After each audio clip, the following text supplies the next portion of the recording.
I think we've all been in the gym at least once where we've looked around, we've looked at a specific particular machine over there in the corner and we thought to ourselves, what the hell is that? So in this video, I am going to tell you about 5 times that I have thought, what the hell is that in my near 53 years? God, has it been that long?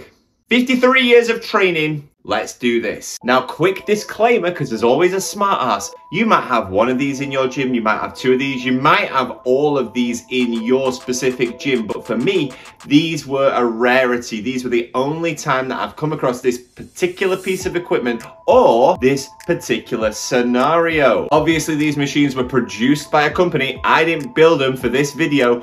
They were probably mass-produced, sold to several gyms. They were probably intended to be a regular fixture in gyms around the world, but for some reason along their specific journey, that didn't happen, and that's why they've ended up in this video, because they're a rarity to me. Old Man Bobby. If you have any of these machines in your gym, let me know in the comments down below. And if you have anything that you think could belong on this list, I'd love to know and have a chat with you.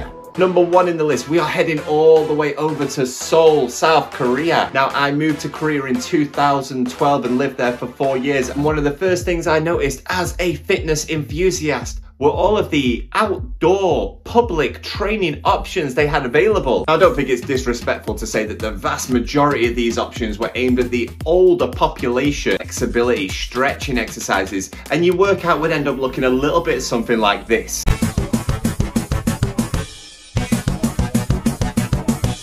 Occasionally, you'd be walking down the river, riding down the river on your bike, and you'd come across something a little bit special. Some decent sized pull-up bars, even a fixed barbell bench press with around 2.5 kilos of weight either side, non-adjustable I might add. I believe if we look at the structure of this as we watch the video, it's fixed like this so it cannot be picked up and used as a weapon to kill people. I wouldn't describe it as the most challenging barbell in the world, but one thing I will say is the view behind it was spectacular. If you're doing a bike ride along the river and you want to stop for 10 pull-ups and 3 sets of 50 on the bench press, it is an absolute perfect option. For the rest of our list, guys, we are leaving Korea. Bye-bye, Gamsamnida. And we are heading all the way over to Thailand, specifically Bangkok, Thailand. Sawadee Krap. Now, Thailand is in fact my home, but that bias aside, Thailand is also my favorite country in the world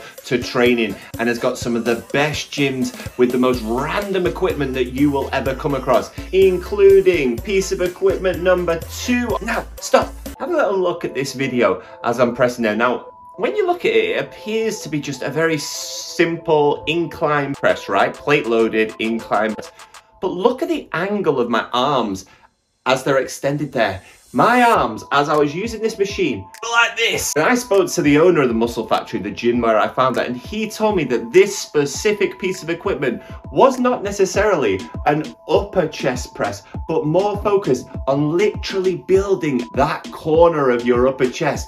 The squeeze was so intense, so little engagement elsewhere, that you are literally going to build up that tiny corner. So I guess if you are a bodybuilder who is being judged on your aesthetics, or a slut like me who likes to wear slutty tank tops that drop just down here, and you want to have a little bit of cleavage to show, perfect piece of equipment for it. Number 3, guys, number 3. Now, nothing in the title of this video, which I guess I'll end up calling something like 5 of the weirdest pieces of gym equipment you'll ever see, suggests that these pieces of equipment are all good. Now, I want to show you 2 videos here. Take a look at this plate-loaded lat pull-down machine. Pretty standard, right? Pretty standard. Looks like something you've probably seen before. I like this machine. Number 2, let's take a look at this.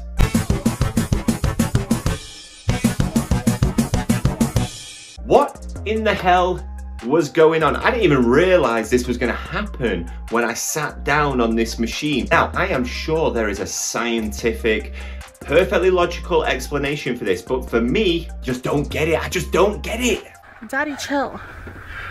What the hell is even that? Now maybe I'm a bit old school, but I like my exercises simple and effective, and I like to tune in my muscle connection on exactly the muscle, the area that I know that I should be working. So when there's all sorts of shit going on, when your legs are flying up in the air, when your back's compressing, when your crotch is thrusting forward and backwards, I just don't like pieces of equipment like this where there's so much going on in your head that you can't truly focus. I like to be in a still, locked, rigid position. Do not want to be flying all over the place like some sort of erratic monkey when I don't actually know what's going on. So needless to say, when I finished that exercise, I immediately put the plates back, slapped the machine like a bitch, and walked straight over to the standard cable lat pull down. Number 4, geezers. Now this is probably one of the least surprising things on the list. You've probably seen this in quite a few gyms, to be honest,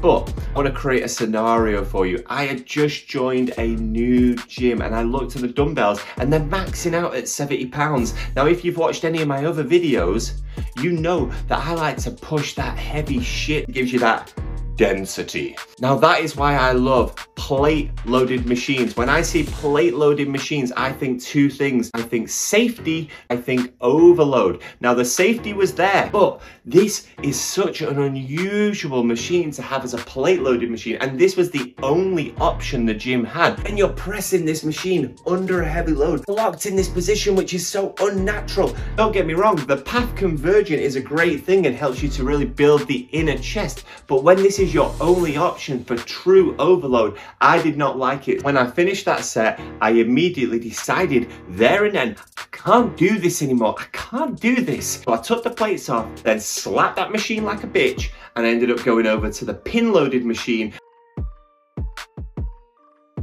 And last but not least, guys, number 5, the big dog. You've probably seen this one. It's actually made its way around social media a little bit. Straight from the Muscle Factory, Bangkok, Thailand. I've got no idea what it's called.